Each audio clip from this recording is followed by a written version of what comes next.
노사장님, 밤 샜어요? 일찍 일어나서 일하고 있어요. 근데 모하비 리뷰 언제 나와요? 지금 올릴 거다.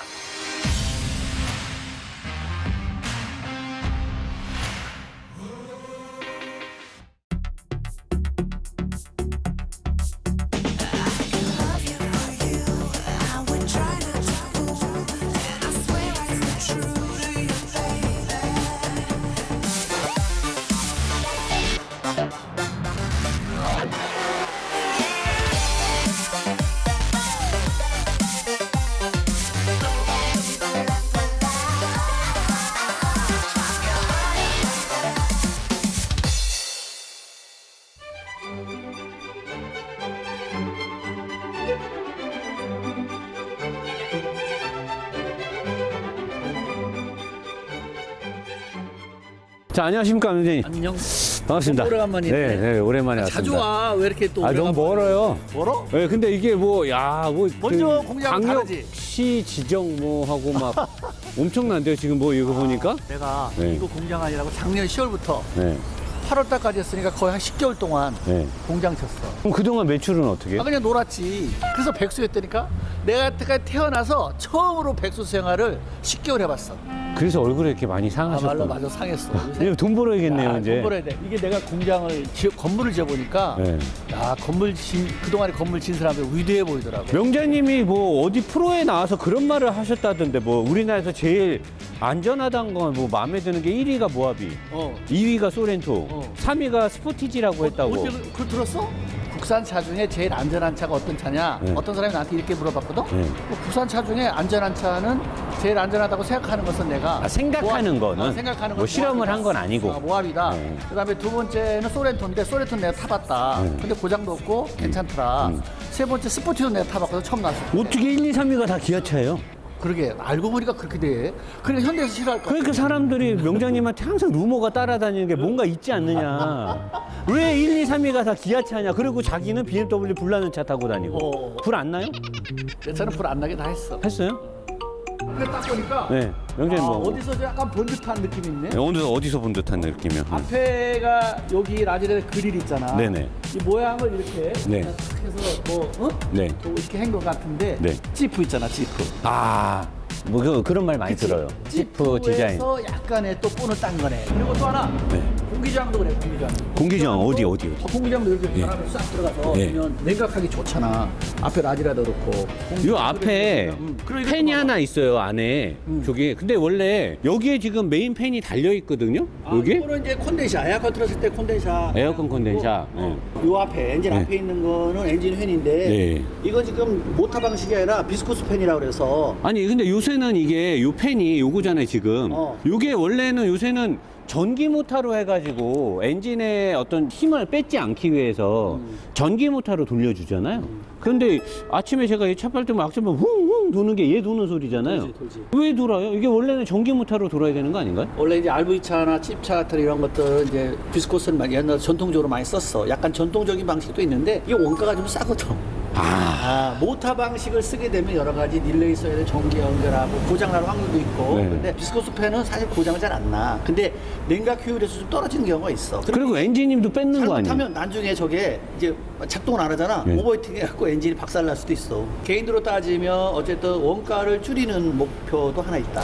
기아에서 만드는 이 S 엔진 3000cc V6 디젤 엔진은 제가 알기로는 옛날에 현대 기아가 이제 합병이 되면서 합병이 아니라 현대가 기아 먹었잖아요. 먹었지. 그러면서 이제 현대가 약간 주도를 해서 만들었다는 그런 자료는 있더라고요. 근데 현재 이 엔진이 뭐가 좋은지 모르겠는데 세계 63개국에 수출을 하고 있고요. 군용차에도 들어가고 한데 뭐 제가 조사한 걸로는 뭐 내구성이 좋고 코팅을 하고 뭐 해갖고 얘네들이 인장 강도, 내열 강도 높고 뭐 CGI 뭐 그라파이터 기술인가 뭔가를 넣었대요. 근데 제가 보니까 사실 뭐 부드러운 거 빼고는 별로 없던데 명장님이 보셨을 때 이 엔진은 지금까지 뭐 현대 기아에서 만든 엔진 중에 네. 그래도 큰 트러블 없이 네. 잘 유지하고 출력 좋고 여러 가지 배출가스라든가 이런 부분도 잘 맞출 수 있는 엔진이 네. 이 차였어요. 그래서 그 기름을 많이 먹던데요? 기름이야 뭐 어쨌든 하나는 놓치게 돼 있지. 뭔가 효율이 좋거나 뭐가 힘이 좋거나 트러블이 없으면 뭐 하나 떨어뜨려야지. 그걸 완벽하면 BMW 들어가던 저기 벤츠에 팔아야지. 그건 안 되지. 근데 그러니까 어쨌든 연비는 포기하고. 그렇지. 조금 포기했지. 무게도 있고 그러니까. 네. 근데 어쨌든 이 차 엔진이 기존의 우리 국산 엔진, 디젤 엔진 차 중에서는 트러블이 그래도 제일 많지는 않다. 그 BMW들이 막 불나는 게 지금 요거잖아요. 흑기면 흑기 여기 요쪽에서 이제 불나고 어. EGR 쿨러 연결돼 있으니까 얘는 그럼 불 안 나요? 아, 얘네들도 불날 확률이 있는데 네. 이게 또 짧잖아. 네. 짧고 또 이게 배출가스 나가는 거라든가 출력 연비 고성능이 아니기 때문에 그렇게 네. 고성능이 아니잖아. 그래서 아마 뭐 BMW는 불나도 이 차는 불날 확률이 그만큼 줄은 거지. 그리고 악셀을 밟았다 놨다 그러면 요 호수가 팽창됐다 줄었다 그러나요? 요 두 개가? 아, 요거는 인터쿨러하고 연결돼서 그래. 인터쿨러, 인터쿨러 연결되잖아. 예. 그러면 이제 거기서 인터쿨러가 흡입 공기를 냉각시켜서 산소량을 많게 해가지고 네. 출력을 높이려고 하잖아. 네네. 근데 이게 쭈그러졌다 그러면 안 되는 거고 네. 원래 그대로 있어야 되는 거지. 네. 만약에 쭈그러들면 엔진 출력에 문제 있는 거지. 그러면 요 재질을 잘못 선택한 거지. 팽창은요? 그러니까 이거를 좀 싼 거를 쓴 거네 그러면. 운전해보니까 팽창되고 쭈그러들고 그래? 아니 동호 애들이 이 차주분도 트렁크에 뭐 스프링이 두 개가 있길래 어. 뭡니까 그랬더니 여기 넣어가지고 팽창되는 거를 막기 위해서 스프링을 여기다가 낀대요. 그래서 그 스프링을 여기다 묶어갖고 뭐 이렇게 이렇게 두 개를 하던데. 출력 부족 생기는 거지. 그렇게 되면 매연도 나올 수 있는 거고. 그렇게 되면 메이커에서 이거를 다시 한번 동호회에서 얘기한 걸 잘 참조해서 네. 이걸 좀 쭈그러지지 않고 팽창되지 않도록 해줘. 보통 요즘 차들은 이렇게 고무로 인테이크를 안 하잖아요. 플라스틱으로 딱 돼갖고 다 연결되는데 각도를 빼기 어려우니까. 각도하고 아마 원가 때문에 그랬겠지. 명장님이 보셨을 때 이 엔진은 이 6기통 디젤 엔진 사실 술이 많이 안 들어오죠. 거의 안 들어와. 출시된 지 10년이 넘었으니까 고장도 많이 날 텐데 맞아. 이 모하비 엔진 6기통 디젤 엔진이나 베라크루저 엔진이 뭐 문제됐다는 말을 저는 많이 못 엔진 들어봤거든요. 기계적인 데는 문제가 없었는데 인젝터에 좀 문제가 있었어. 인젝터요? 인젝터의 연료 분사량이 문제가 있어갖고 인젝터를 교환한 비용이 좀 비쌌거든. 그래서 인젝터하고 고압 펌프 쪽에는 좀 문제가 트러블이 좀 있었어요. 그런데 그걸 아는 건 연료 필터를 또 잘 갈아야 되거든 이 차는. 요거. 연료 필터를 네. 잘 안 갈아주게 되면 네. 이제 연료 인젝터하고 네. 이제 그 고압 펌프 문제가 생길 수 있어요. 디젤차 오너분들이 흡기 인테이크 쪽에 클리닝을 몇만 킬로마다 해주는 게 좋나요? 6만에서 7만 정도면 해주면 돼요. 그때 요거는 해주면 좋다. 짧으니까 쉽게 네. 해줄 수 있는데 요거 안 해요, 이렇게. 근데 네. 만약에 이게 좀 크잖아, 길잖아. 그러면 이거를 이렇게 약품으로 하면 곤란하고 뜯어서 청소하는 게 좋아요. 그래서 흡기 매니폴드로 청소하는데 진짜 엔진을 생각하고 네. 또 확실하게 하려면 그냥 약품으로 청소하면 완벽하게 청소가 안 돼요. 네. 좀 돈이 좀 들어가더라도 뜯어서 확실하게. 여기 와서 해라. 아니 이거 우리 집에 동네 카센터에서 사시면 돼. 아, 네. 거기에 있는 거고. 나는 이게 딱 보고 나서 네. 야 근데 현대기아가 다른 건 모르겠는데 네. 어쨌든 엔진 배열이라든가 배선이라든가 이런 거 네. 있잖아. 네. 꽤나 신경 많이 써. 요새 엄청 일본 차보다 더 잘하는 것 같아. 이러고 봐봐. 네. 이거 탁 해서 절연 테이프 네. 네. 옛날에 고무 태핑 했잖아. 네. 절연 테이프 불 안 붙는 거야 이게. 이건 테이프가 아니라 무슨 천으로 감아놓은 거 근데 같은데? 이게 테이프야. 네. 이 천 테이프인데 네. 이게 불연성 재료야. 네. 그래서 웬만큼 불에도 금방 타지 않는 네. 그런 걸로 이렇게 한 게 기존에 보다 아무것도 아닌데 네. 이게 은근히 진짜 신경 많이 쓴 거잖아. 그리고 그 정도 그래. 이제 약간의 여유도 줬잖아. 이렇게 봐봐. 이렇게 네. 여유를 줬어. 이렇게 네. 땡. 옛날에는 이게 짱짱해서. 직각으로 가고 단단해가지고 차가 움직이면 이게 끊어지고 그랬거든. 아. 항상 이렇게 여유 있잖아 이게. 아 이런 것도 또 기술이네요. 이게 보이지 않는 노하우지. 그 동안에 이렇게 뭐 했으면 연거 작동만 되면 됐다고 그랬는데 네. 옛날에 이렇게 당겨져 있거든 이렇게. 어? 당겨져 있어. 그래갖고 시동이 걸으면 부릉부릉 하니까 이게 나중에 커넥터가 빠지고 접촉 불량 생기고 그랬거든. 지금은 항상 여유를 둬. 봐봐. 여기도 이거 다 여유를 뒀잖아. 이만큼. 어? 요소수가 들어갔어요. 올해인가 작년부터. 디젤 엔진이 요소수를 적용하기 전이 LNT 방식. 요소수는 SCR이라고 해서 이제 저거 암모니아 갖다가 하는 거잖아요. 요소수가 들어가서 달라져서 좋거나 나쁜 점은 또 뭐가 있을까요? 지금 여러 가지 이제 문제가 많더라고. 만 엔진 같은 경우도 원래 요소수가 안 썼을 때는 엔진이 트러블 없었거든. 만 엔진이 정말 독일 만 엔진 정말 좋다. 사람들이 인식기가 좋아. 트럭 말씀하시는 거죠, 트럭. 그랬는데 거기다 요소수 넣고 나서 엔진이 트러블 생기고 엔진이 막 피스톤이 높고 밸브가 높고 해가지고 요새 지금 난리 났어. 요소수를 넣게 되면은 압축비를 떨어뜨리고 연료량을 더 많이 넣으면 압축비가 떨어지면 디젤의 어떤 연소실 안의 온도는 사실 900도가 넘어가야 문제가 되는 거잖아요. 마력을 높였잖아. 네. 마력을 높이려면 압축비 같은 것도 달라질 수밖에 없고 높아질 수밖에 없지. 그러면 원래 질소하고 산소가 몇 도까지 안 친하면 900도까지 서로 안 친해. 그쵸. 너 싫어 서로 그러다가 900도 되면 살살 만나 둘이. 그래 1500도 되면 완전히 부부가 된 거야. 그때부터는 그냥 새끼를 막 낳는 거지. 그죠. 어? 질소산화물 새끼를 많이 낳아 막 퍼뜨려. 있던 질소가 질소 산화물로 바뀌는 그렇지. 거죠, 그냥. 이제 예. 그거를 엔진 출력은 좋았잖아, 이제. 그렇죠. 근데 이제 새끼가 너무 많아. 이걸 태워야 될 거 아니야. 바퀴 배출하면 이제 자동차 못 팔아먹으니까. 그래서 이제 요소수 넣는 타입이 바뀐 거지. 그 당시에 법규가 약할 때는 뭐 LNT나 청매라든가 이런 걸로 사용해도 충분했어. DPF로 했는데 용량이 이제 법규가 강하니까 그걸로 도저히 안 되는 거지. 아니면 용량 큰 걸 2만 원 하려면 차값 나올 텐데. 차값도 그 배합이 걸려갖고 차가 먹먹해서 못 나가죠. 그러다 예. 보니까 요소를 쓰는데 요소수 쓰는데 숙제가 하나 생긴 게 나도 이제 풀어야 될 숙제인데 나도 더 공부해야 될 게 뭐냐면 요소수 타는 타입들이 밸브하고 헤드에 열을 많이 받아. 왜요? 요소수를 쓰는데 밸브하고 해도 열을 왜 영향이 받지? 있어. 그래갖고 지금 많이 녹는 게 있는데 그 숙제를 내가 지금 요새 열심히 공부하고 있잖아.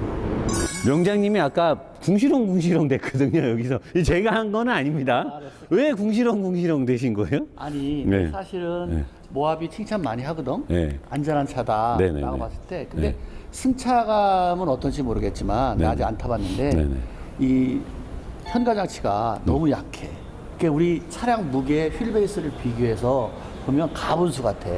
위에는 완벽한데 하체가 너무 약해. 아, 그래서 궁시렁 되신 거예요? 난 이게 여기 하체까지 좀 튼튼하게 만들었으면 네. 정말 좋았다. 어디를 보고 뭐가 여기는 이게 부실해 봐봐, 이거 보여요? 유시본 타입 아니야. WC면 밑에 로우함, 위에 어퍼함. 근데 봐봐. 이게 보면 음. 그 이거 봉구차 정도밖에 안 되잖아 이거. 아, 그치? 너무 얇다. 얇지. 예. 그리고 이거 같은 경우도 그렇고 예. 또 이제 이렇게 로함 같은 경우는 이건 알루미늄을 해줘야 예. 그래야 충격이라든가 이런 게 적거든. 상부 쪽은 알루미늄을 그렇지. 해줘야 이런 되지 거다 않냐? 해줘야 되는데 예. 너무 약해. 또 밑에 로함 같은 거 보면 네네. 내가 보면 말이야 실제로 재보진 않지만 거의 어느 정도 수준이냐면 네. 아 소나타나 그랜저에 붙는 정도밖에 안 되잖아. 여기 용량이 커야 되거든. 네. 그래야 용량이 커야 충격도 좀 흡수하고 앞으로 잡소리 같은 것도 안 나는데 네. 이 차 같은 게 요 정도 용량이면 한 3년 지나고 요철불이 많이 다니고 비포장도 다르잖아. 네. 그럼 찌그덕찌그덕해. 그러면 이제 그때는 흔히 말하는 다 털어야 되거든. 아. 하나만 교환하면 안 되고 이것저것 교환하면 비용도 많이 들잖아. 요번 모하비가 요게 지금 메인 프레임하고 바디예요. 바디하고 메인 프레임을 연결해주는 곳이 이 부실한 마운트. 마운트. 그다음에 여기에도 있고. 지금 마운트가 있어요. 요번에 마운트를 부드럽게 바꿔서 승차감을 올렸대요. 자, 그러면 그 전에는 마운트를 부드럽게 할 줄 몰라서 안 했을 게 아니잖아요. 근데 이렇게 부드러워서 승차감을 뭐 충격을 조금 예. 더 할 수 있지만 하면 근데 프레임하고 얘하고 따로 놀기 때문에 네. 약간의 운전하는 사람 불안한 감을 느낄 수 있을 텐데 그죠? 약간 뭔가 불안한 거 뭐 이게 왜 있잖아 왜딱 잡아줘야 되는데 안정감 있는데 약간 밑에는 이렇게 흔들흔들하게 되는데 얘를 만약에 움직이지 못하게 고정하면 어떻게 돼요? 근데 바디에 약해지는 거지 아. 충격이 밑에서 받으면 얘가 그냥 일자로 받아버리잖아. 그러니까 여기서 한번 충격을 흡수해주고 얘가 받기 때문에 근데 또 얘가 흔들리면 멀미가 나는 거고. 그렇지. 이제 그렇게 되면 이제 뒤에 타는 사람이 멀면 날 수 있어. 그럼 강성을 잡으면 승차감이 떨어지는 거고. 승차감을 주면 사이클이 달라서 뒷사람은 멀미 흔들흔들하는. 그러면 잡을 수가 없네요. 그러다 보니까 요새는 바디라 이런 네. 거를 알루미늄으로 하잖아. 얘는 없잖아요. 지금 다 알루미늄 스틸이잖아. 아니지, 다 스틸이지. 그러니까 착값이 있기 때문에 그런 거지. 만약에 뭐 기아한테 돈 많이 줘봐 이것도 알루미늄으로 다 하겠지. 전방에 스프링이 이렇게 놓으면 굉장히 탄성이 강하게 지금 건선량을 짧게 해놨는데 엔진 무게가 있으니까. 엔진 아, 무게, 엔진 미션을 원래 이런 차는 좀 이렇게 풍부한 이렇게 승차감으로 이렇게 해야 되는데 무게 때문에 지금 스프링을 이렇게 놓는 거예요? 무게 때문에. 그리고 이 차가 오프로드 뜰 수 있는 거잖아. 네. 오프로드 때 너무 딱 움직이면 안 되잖아. 네. 그러니까 이제 느긋하게 좀 움직여줄 거 아니야. 무게도 있고. 왜냐면 오프로드는 꿀렁꿀렁 하면 넘어갈 거 아니야. 그러면 차가 툭 들었다 올라가 툭 들었다 올라가면 네. 그걸 견디려고 그러면 스프링이 강할 수밖에 없지. 대신 아니 그럼 승차감은 떨어지지. 오프로드 뜰한 놈이 여기다가 이렇게 스토퍼를 넣으면 어떻게? 이거 우리나라- 넣으면 여기 위아래로 많이 못 움직이는데? 영국의 오프로드나 여기 그 미국의 오프로드하고 우리가 다른 게 뭐냐면 그 사람들은 오프로드용 차가 따로 있고 일반적으로 타는 차가 따로 있어. 근데 네. 우리는 오프로드 뛰고 승용차도 쓰고 그러니까 두 개 양수를 우리는 양쪽을 다 합치려 하다 보니까 우리나라 특성에 딱 맞게 해놓은 거지. 그리고 여기에 있는 요게 지금 요게 디퍼렌셜 전방 디퍼렌셜 케이스잖아요. 앞에 구동 오는 거. 근데 저거를 여기다 이렇게 마운트를 달아갖고 연결을 해버리면 얘가 구동이 되면 얘도 진동이 있잖아요. 회전 진동이. 그러면 이걸 타고 요 서스펜션을 타고 타이로드를 타고 핸들로 느낌이 올 수 있어요, 없어요? 올 수 있지. 올 수 있어요? 올 수 있지. 왜 저기다 마운팅을 이 달았대요? 마운팅을 하게 되면 네. 요거를 그래도 이렇게 쇠로 하지 말고 알루미늄 했으면 좀 덜하지. 아, 근데 이런 것들 너 원가 절감이니까 뭐. 아 원가 절감이에요, 다 원가 저것도? 절감이 알루미늄 그만큼 비싼 거 아니야? 아, 그럼 그것 때문에 악셀을 밟았을 때 핸들을 타고 앞바퀴 구동 느낌이 타고 들어오는 그럴 거네? 수도 있지. 브레이크도 잡으면 굉장히 밀리거든요? 이 브레이크를 더 크게 못하는 이유가 있을까요? 이게 원래 이게 디스크 패드를 넓게 알고 네. 뭐 어쩔 수 있냐 도대체 얘기할 수밖에 없는데 이게 굉장히 높잖아. 네. 그리고 이 패드도 좀 넓게 하거나 네. 그리고 또 이게 우리가 이제 시린더를 그렇게 잘 듣게 하려면 이 정도 무게 하려면 이것도 한쪽만 밀잖아. 한쪽만. 양쪽으로 미는 타입으로 바꿔야지 이게. 이렇게 잡아줘야 되는데 우리는 얘는 지금 하나로 2P기는 한데 4P가 아니잖아요. 어. 이쪽만 있는 2P잖아요. 그럼. 이쪽에서는 오지 않고 잡고 그냥 네, 밀기만 하는 그러니까 거니까. 실제로 힘 받는 건 한 군데도 못 받거든. 양쪽으로 잡아주는 거하고 한쪽에서 미는 거하고 다르거든. 그래서 그렇게 밀릴 수 있는 거지. 만약에 요 사이즈의 디스크의 요거에 그렇게 잘 듣게 하려면 양쪽으로 미는 타입으로 바꿔야지. 4P로 바꿔야 되는 거예요. 2P가. 양쪽으로 바꿔야지. 자, 여러분 갑자기 제가 혼자 나와서 당황하셨어요. 예, 우리 박병인 명장님께서 너무나 포괄적으로 또 기아를 너무나 심하게 까실까봐 제가 좀 보완해야 되는 설명들이 있어서 급히 퇴근을 안 하고 추가로 영상을 찍게 됐습니다. 자, 추가로 아까 엔진 쪽에서는 이미 설명이 충분했기 때문에 옆에서 좀 보자고 하면 이 차가 이 전 세대 모하비가 엄청나게 승차감이 안 좋았어요. 그리고 잔진동이 많고 꿀렁임도 많고 도대체 왜 그러느냐 그러는데 여기 보시면 이 메인 노후암 있잖아요. 이 메인 노후암 여기 보면 얘가 이제 메인 노후암이란 말이에요. 그리고 여기 있는 게 어퍼암 그리고 바퀴를 잡아주는 요 너클암이죠. 휠 허브라고 하는 이 너클암. 이 세 개의 3종 세트를 다 스틸로 했을 때는 제가 늘 말하잖아요. 알루미늄을 사용해야 되는 이유. 여러분이 왜 도대체 예전에 댓글에 그런 게 있더라고요. 노사장은 집도 알루미늄으로 지어라. 알루미늄 의자에 앉고 알루미늄 침대에서 자라 그러는데 여러분이 알루미늄 막대기랑 쇠로 된 스틸 막대기를 가지고 어디를 한번 딱 때려보세요. 그랬을 때 알루미늄 막대기로 얘를 때렸을 때랑 스틸 막대기를 갖고 때렸을 때 내 몸으로 다시 반진동이 돌아오는 걸 느껴보시면 왜 알루미늄 소재를 서스펜션이나 주요 골격에 써야 되는지를 알게 돼요. 대신에 알루미늄이 스틸보다 약하잖아요. 그래서 알루미늄 합금으로 알루미늄을 더 단단하게 만들려면 소재와 설계공학 값이 비싸지거든요. 근데 현재 얘도 어퍼암도 그 다음에 로우암도 너클암까지 모두 다 스틸이기 때문에 이 자체에서 오는 진동과 불쾌함의 파동 지수가 굉장히 커요. 거기다가 이 메인 노후암이 이 거대한 이 메인 노후암이 차체 여기에 붙어 있죠. 차체 이쪽도 차체에 여기에 붙어 있어요. 바퀴가 과속 방지턱을 대이든 뭘 할 때 이거 탁 튈 거 아니에요. 최초의 충격이 팍 온단 말이에요. 근데 보통의 모노코크 차대들은 이 메인 노후암이 가장 큰 힘을 받는데 메인 노후암이 서브 프레임이 달려있죠. 메인 차체에 달려있는 게 아니라 왜 서브 프레임이라고 해요? 프레임을 받쳐주는 서브 프레임이 달려있단 말이에요. 서브 프레임을 통해서 진동이 상쇄되면서 메인을 타고 올라가죠. 올라갔을 때 모노코크는 전체이기 때문에 올라가는 진동과 이 쇼바, 댐퍼와 스프링이 위쪽에 상단 부분에 이 서브 프레임과 다른 메인 차측의 최상단 부분에 여기가 꽂혀 있잖아요. 그러니까 걔는 최초의 충격을 받았을 때 하부에서 아래쪽을 타고 들어오는 제일 큰 충격이 로우암을 타고 서브 프레임으로 1차 진동 상쇄가 돼요. 그리고 수직 운동을 통해서 너클암과 이 상사점으로 올라가는 노면에 대한 진동이 차체를 타고 퍼지게 돼 있단 말이에요. 그래서 내가 비싼 차들은 여기다가 알루미늄을 하고 댐퍼에 브라켓 같은 것도 알루미늄 처리를 한다는데 이 프레임 바디는 모든 로우암 쪽이나 어퍼암 쪽이 다 메인 차대에 묶여요. 여기 보시면 얘도 차대에 묶여 있잖아요.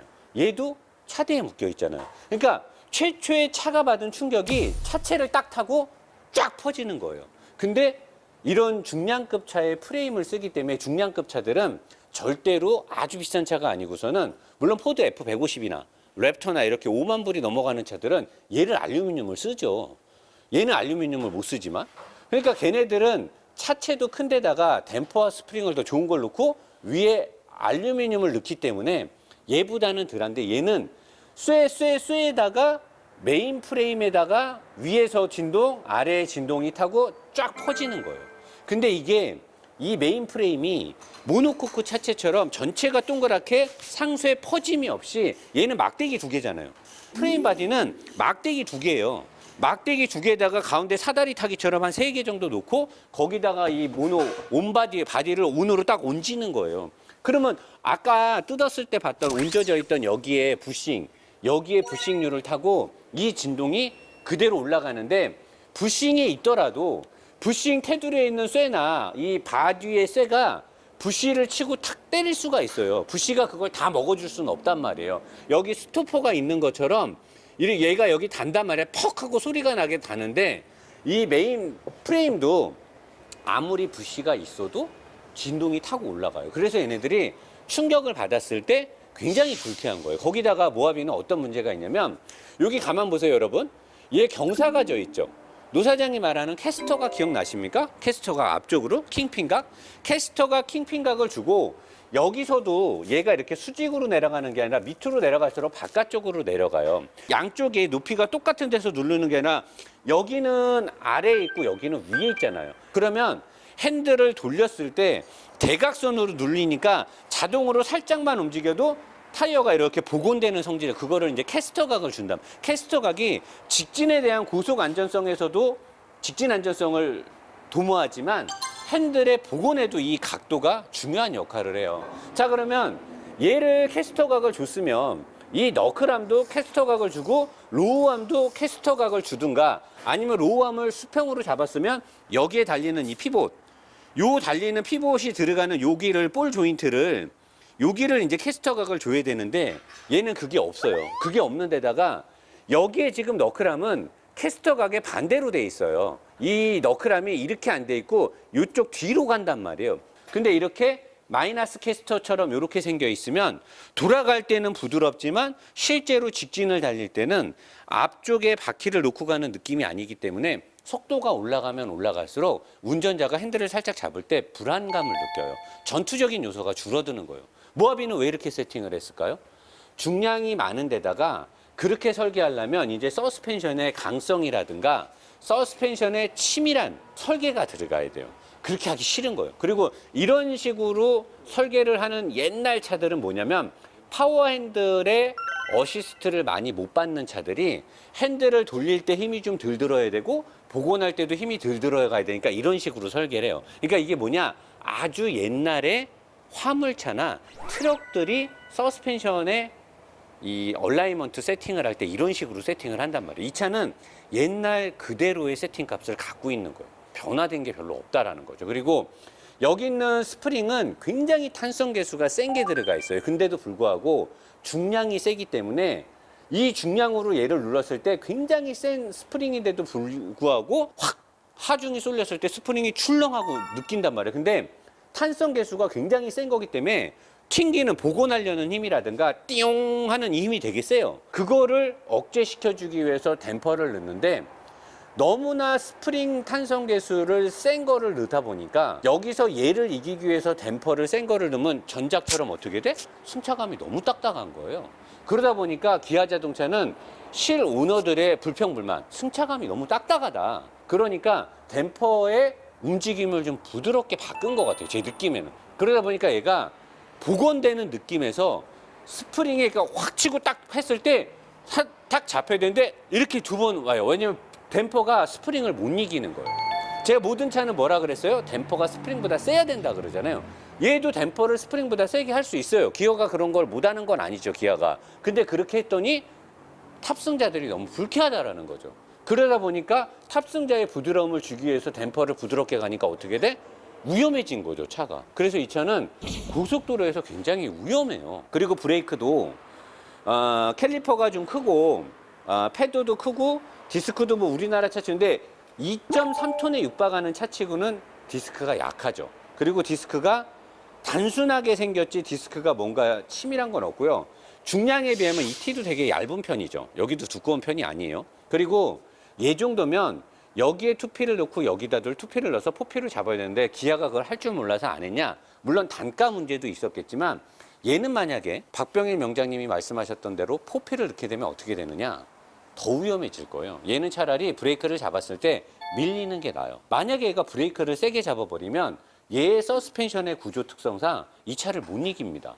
그러니까 기아 자동차는 더 센 브레이크를 넣어봤자 어차피 급브레이크를 하면 더 위험한 상황이 생길 수도 있으니까 밀리면서 브레이크를 잡고 운전자가 내 차의 브레이크가 밀리면서 잡히는 걸 알면 충분히 위급하게 막판에 가서 브레이크를 안 하고 미리부터 하는 습관이 사람은 차를 타잖아요. 여러분들이 신경을 안 써도 내가 내 차의 브레이크를 밟으면서 내 차의 브레이크를 직간접적으로 약간 간접적으로 느끼게 돼 있어요. 그래서 브레이크를 일찍 밟는 경우도 있고 늦게 밟는 경우 자기도 모르게 브레이크에 대해서 학습을 해요, 사람이. 이 차는 브레이크가 약간 밀리면서 잡히죠. 그리고 충분히 밀려야만 돼요. 갑자기 콱 잡아버리면 하중이 쏠렸을 때 굉장히 위험한 상황이 생깁니다. 앞으로 무게가 확 꼬꾸라졌을 때 스프링과 댐퍼가 이 차 전체를 제어할 수 없는 능력, 가분수란 말이에요, 차가. 하체가 상체를 이기지 못해요. 그렇기 때문에 급하게 너무 세게 듣는 브레이크를 해서 뒤가 떠버리게 되면 그냥 돌겠죠. 그리고 달릴 때 이 디퍼렌셜 전방 쪽에 토크를 주는 이 디퍼렌셜 케이스의 진동이 여기를 타고 요거를 타고 그대로 다 올라와요. 그래서 악셀을 세게 밟으면 내가 차주한테 처음에 차받자마자 차주랑 같이 차주 내려주러 가면서 내가 전방에 토크 가는 게 상당히 많이 올라오네요 했더니 차주분이 원래 사주는 그런 거 아니에요 했더니 요즘 사주는 안 그래요. 예전에 무슨 차 타셨어요 했더니 아이소티 탔대요. 그러니까 중량급의 사륜을 안 타보신 분들은 그 느낌이 당연한 줄 아는 거죠. 근데 요즘 차들은 그렇게 세팅을 안 한다는 거예요. 그게 모하비의 큰 문제가 아닐까. 그리고 밑에 가서 얘기할 거예요. 뒷바퀴로 가자.